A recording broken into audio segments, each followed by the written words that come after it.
Vamos ter uma palavra de oração, irmãos. Ah, Senhor, vem pastorear o teu rebanho nesta manhã. Amado pastor, tu és aquele que vai adiante de nós e nós te seguimos porque conhecemos a tua voz. Vem colher os teus frutos no meio do teu povo. Ah, querido Senhor, sinta-se à vontade no nosso meio. Queremos dizer que nós somos o fruto do penoso trabalho da sua alma. Querido Senhor, a sua obra não foi vã, Senhor. Receba do teu povo toda a gratidão que há em nosso coração. Ah, Senhor, nós oramos no teu precioso e santo nome. Amém, Senhor. Amados irmãos, nós estamos aqui porque estamos atendendo um chamado. Nós estamos diante da reunião mais importante da igreja, que é estar diante dessa mesa. Ela está no centro, porque exatamente o teu Senhor é o centro de todas as coisas. Esse é o amado da nossa alma. Tudo, absolutamente tudo, gravita em torno desse querido Senhor. Ah, que privilégio você e eu temos tido de participar todos os primeiros dias da semana desse momento tão glorioso. Que precioso é, queridos irmãos, que verdadeiramente haja ganho para eles nessa manhã, que ele possa encontrar corações quebrantados, que ele possa encontrar corações e lábios com palavras de gratidão e louvor, para que possam ser expressados diante desse amado Senhor. Não guarde as palavras para o teu coração, expresse-as àquele que merece, ao teu amado Senhor Jesus Cristo, aquele que deu a vida dele por nós naquela cruz. Queridos irmãos, no último momento que aqui nós estivemos juntos, eu disse para vocês que os mais belos e os mais impactantes, os mais gloriosos milagres que nós temos registrado nas Escrituras Sagradas, estes milagres aconteceram em torno da obra da cruz. Eu disse isso aos meus amados irmãos. E quando nós olhamos para o cenário da cruz, em especial, quando nós focalizamos a nossa atenção nos evangelhos, nós encontramos o registro de 6 específicos milagres. Isso é lindo, isso é maravilhoso demais para nós. E o detalhe que eu apontei naquela ocasião, quero novamente mostrar para vocês, e que todos estes milagres, ou seja, cada um destes milagres, encontra-se relacionado com a perfeita obra da redenção. Ah, que obra gloriosa é esta, meu irmão, minha irmã. Como o Espírito Santo precisa aquecer nosso coração para que nós possamos enxergar com os olhos celestiais essa tão gloriosa obra realizada pelo nosso Senhor. É por isso que esses milagres são tão distintos, tão especiais, pois eles revelam a grandeza do amor do nosso amado Senhor. Esses milagres revelam, sabe o que, meu irmão, minha irmã? Até onde ele foi para encontrar você. Esses milagres revelam para nós que ele não pensou em si mesmo, mas ele pensou em cada um de nós. Esses milagres revelam a justiça perfeita do nosso amado Senhor. Esses milagres falam-nos desse glorioso Senhor e da plena manifestação do seu amor por nós naquela cruz. E o que eu vou fazer nesse momento? Nós vamos lembrar quais são estes milagres de modo muito rápido. E depois nós seguiremos numa meditação para falarmos um pouco do segundo milagre, pois o primeiro nós já falamos algumas coisas para os irmãos. E como base nós vamos ter o livro de Mateus, capítulo 27, abram lá por favor. Mateus capítulo 27. E depois de nós juntos, fizermos aí algumas reflexões sobre a palavra de Deus, nós então iremos participar desse momento mais glorioso da igreja, que é o comer do pão e o beber da taça. Lembrando, queridos irmãos, que cada um destes milagres está diretamente relacionado com a obra redentiva de Cristo, da perfeita obra que ele realizou por nós naquela cruz. Então, Mateus capítulo 27, a partir do versículo 45. Desde a hora sexta até a hora nona, houve trevas sobre toda a terra. Por volta da hora nona, clamou Jesus em alta voz, dizendo: Eli, Eli, lama sabachthani, que quer dizer: Deus meu, por que me desamparaste? E alguns dos que ali estavam, ouvindo isto, diziam: Ele chama por Elias. E logo um deles correu a buscar uma esponja, e tendo-a embebido de vinagre, e colocado na ponta de um caniço, deu-lhe a beber.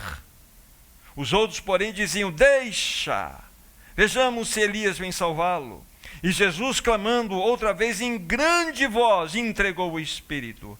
E eis que o véu do santuário se rasgou em duas partes, de alto a baixo. Tremeu a terra, fenderam-se as rochas. Abriram-se os sepulcros, e muitos corpos de santos que dormiam ressuscitaram. E saindo dos sepulcros, depois da ressurreição de Jesus, entraram na cidade santa e apareceram a muitos. O centurião e os que com ele guardavam a Jesus, vendo o terremoto e tudo o que se passava, ficaram possuídos de grande temor e disseram: verdadeiramente este era Filho de Deus. E mais uma porção de leitura, depois nós vamos voltar para esse capítulo, Evangelho de João, capítulo 20. 2 versículos apenas aqui. Evangelho de João, capítulo 20, versículos 6 e 7. Então Simão Pedro, seguindo-o, isto é, seguindo João, chegou e entrou no sepulcro, e ele também viu os lençóis, e o lenço que estivera sobre a cabeça de Jesus, e que não estava com os lençóis, mas deixado num lugar à parte. São estes os textos para este momento, queridos irmãos. Voltemos lá para Mateus 27 e deixemos ali por enquanto abertas nossas escrituras. Então, como eu disse, permitam-me a lembrá-los a respeito dos 6 milagres que aconteceram ao entorno da cruz. Eu vou apenas dizer quais são, porque nós na primeira reunião falamos algumas coisas a mais em detalhes, mas apenas para deixar o registro, e nós vamos nos deter no segundo milagre, que é o véu rasgado. Então, o primeiro milagre fala-nos das trevas que caíram sobre toda esta terra. Daqui a pouco eu vou falar um pouquinho mais sobre isso, porque este milagre está conectado diretamente com todos os demais milagres subsequentes. Então, as trevas vieram sobre a face da terra. E ali fala-nos o quê? Fala-nos do preço altíssimo que o Senhor Jesus pagou pela nossa redenção. Aí na sequência nós vimos um segundo milagre, que é o véu rasgado. É esse que daqui a pouco nós vamos nos deter um pouco. E qual é a relação com a obra redentiva de Cristo? O véu rasgado fala-nos do propósito da redenção.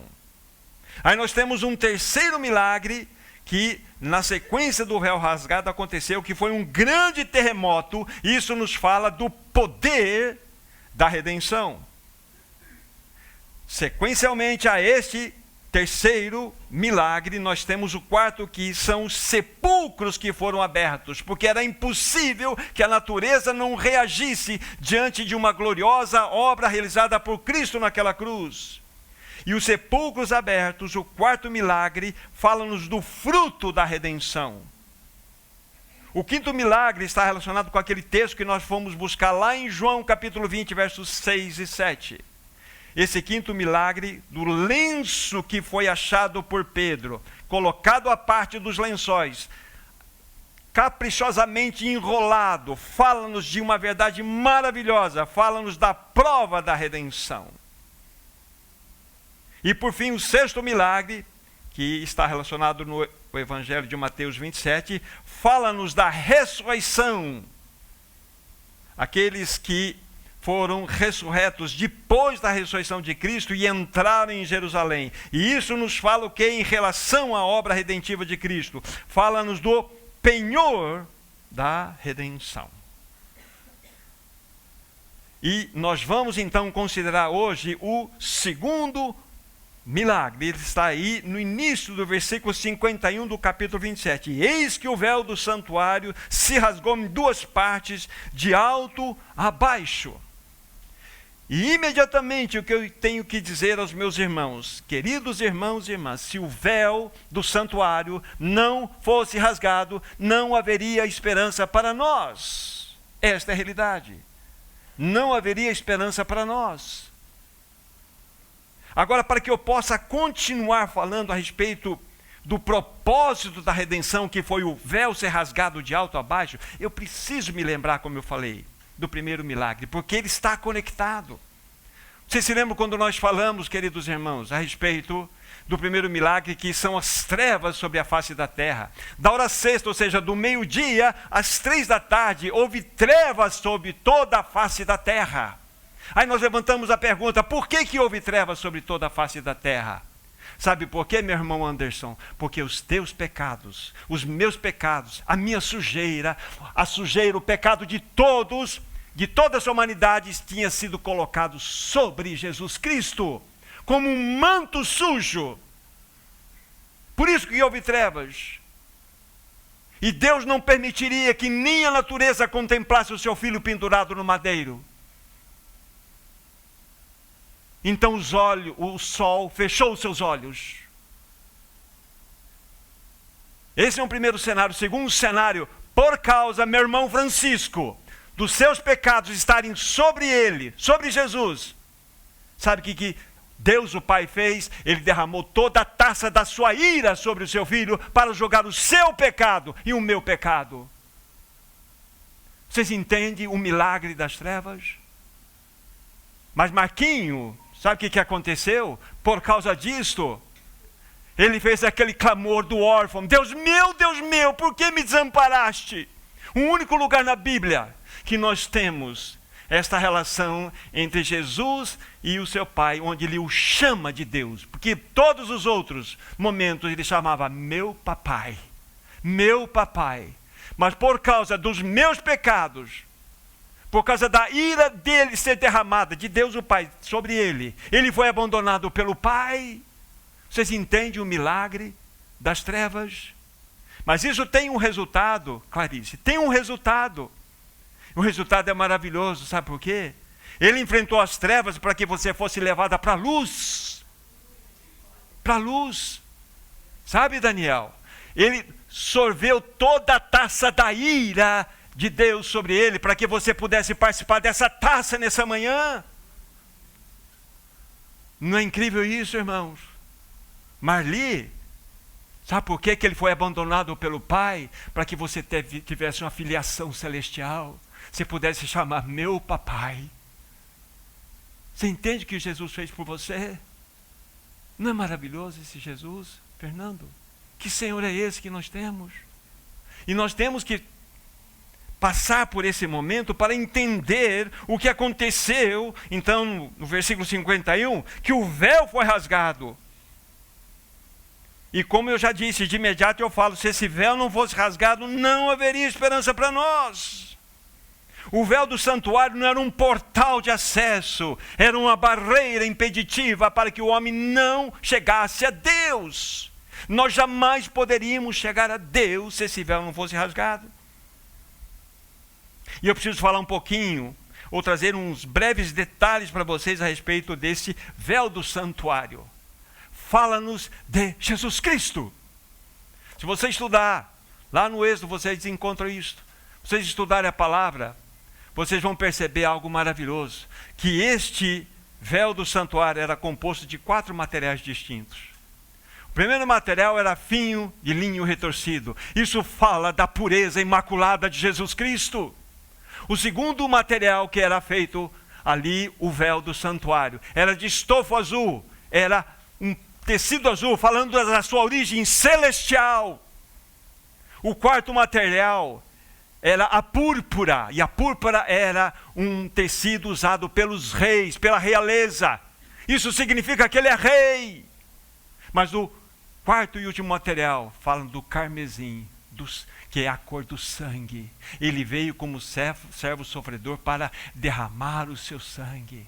Vocês entendem o detalhe do significado do véu do santuário? É isto.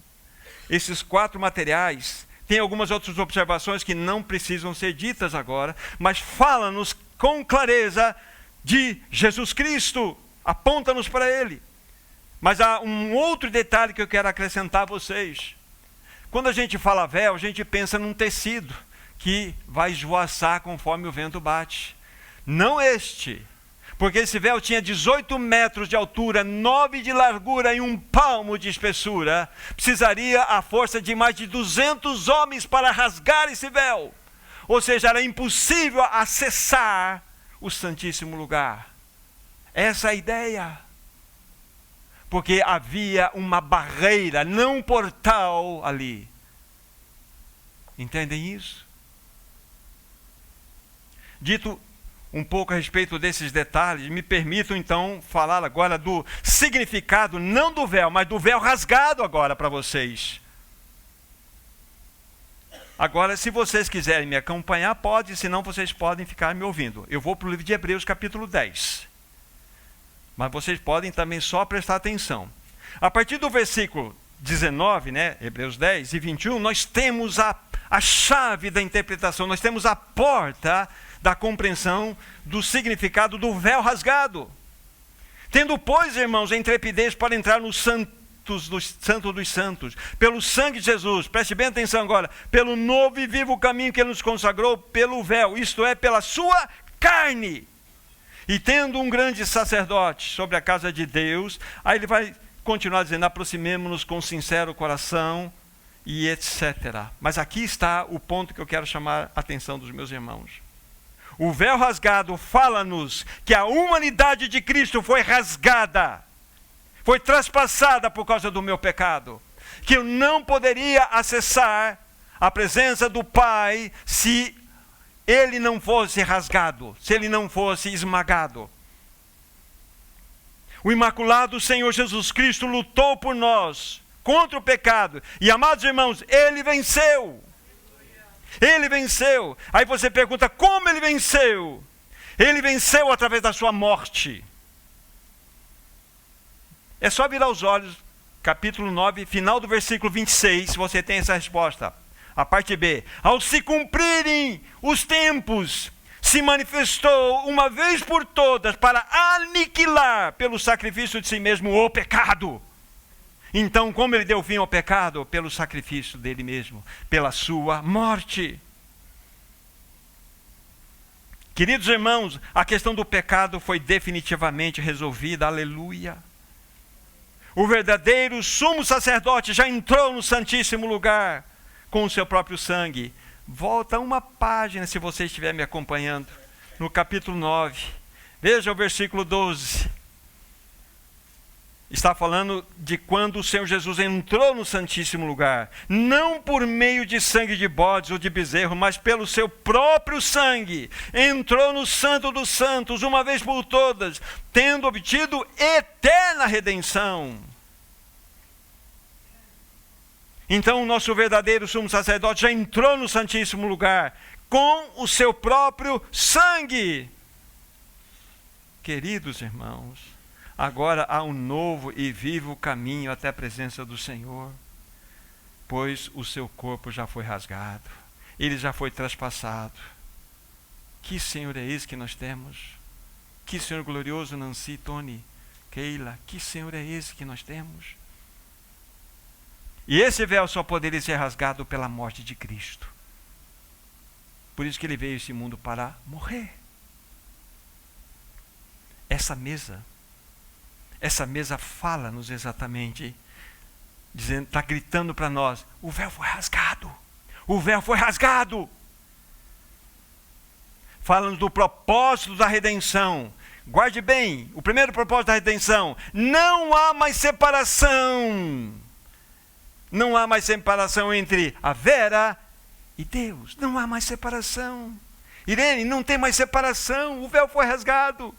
Você pode acessar o Santíssimo Lugar com ousadia no coração. Mais do que isso, nós fomos conduzidos pelo Senhor Jesus além do véu. Nós podemos entrar no Santíssimo Lugar com ousadia. Mais do que isso. Mais do que isso. Sabe, Célia? Mais do que isso. Sabe o que aconteceu quando o véu foi rasgado? Essa obra foi tão perfeita que você pode chegar tão próximo do Pai Celestial como Jesus chegou. Você pode experimentar Ele embalando você no colo. Esse é o teu Pai. Jesus fez isto. Mais do que isso. O véu foi rasgado, sabe por quê? Sabe por quê? Qual a implicação disso? Há uma grande mensagem. O grande juiz deste universo, agora já não é mais o grande juiz, ele é o nosso amoroso Pai. Porque, sabe, Eliseu, Jesus pagou o preço. A justiça de Deus caiu sobre Jesus. E você pode chamar Deus de Pai. Ele não é mais o nosso juiz, ele é o nosso amoroso Pai. Sabe por quê? Porque o nosso amado Senhor pagou elevadíssimo preço. Lembram-se? Ele experimentou as trevas, ele bebeu todo o cálice da ira de Deus, ele foi abandonado pelo Pai. Para que você pudesse então experimentar a luz, para que você verdadeiramente pudesse ter toda a remissão dos pecados, para que você pudesse ter, de fato, a experiência da plena redenção. Que Senhor é esse? Agora, sabe, Renan, não tem mais ira sobre Renan, tem misericórdia. A ira foi sobre o Filho de Deus. Agora é só misericórdia. Que Senhor é este? Agora, a Ivanil pode falar assim: papai, você sabe por quê?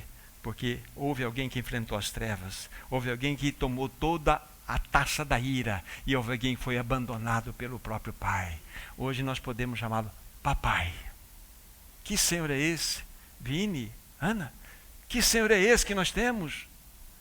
Que Senhor glorioso é esse, queridos irmãos? A sua carne foi rasgada. Entende então a mensagem do véu rasgado? Essa mesa fala do véu rasgado. Esse é o nosso amado Senhor. Fala-nos dessa realidade tão linda. Podemos agora entrar no Santíssimo Lugar. Podemos adorar.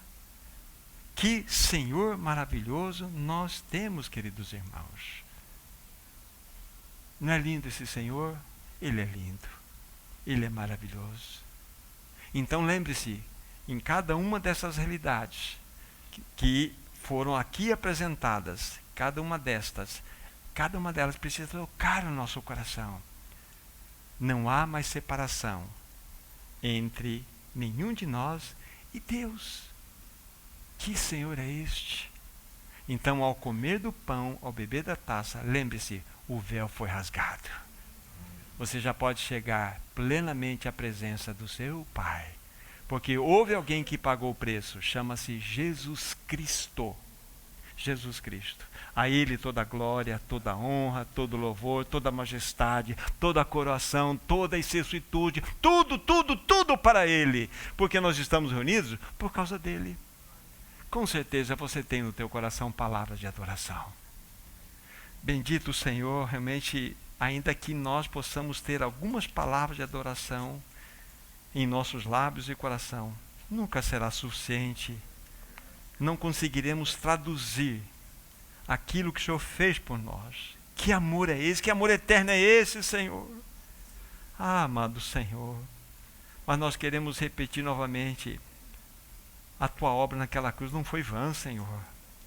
Nós somos o fruto do penoso trabalho da tua alma, e aqui estamos nessa manhã para te louvar e te adorar, e dizer que o véu foi rasgado por causa da tua plena obra, Senhor. Nós te adoramos, nós te louvamos. Seja bendito o Cordeiro de Deus, louvado seja, digno seja o Cordeiro de Deus nessa manhã. Nós oramos nesse precioso nome, Jesus. Amém.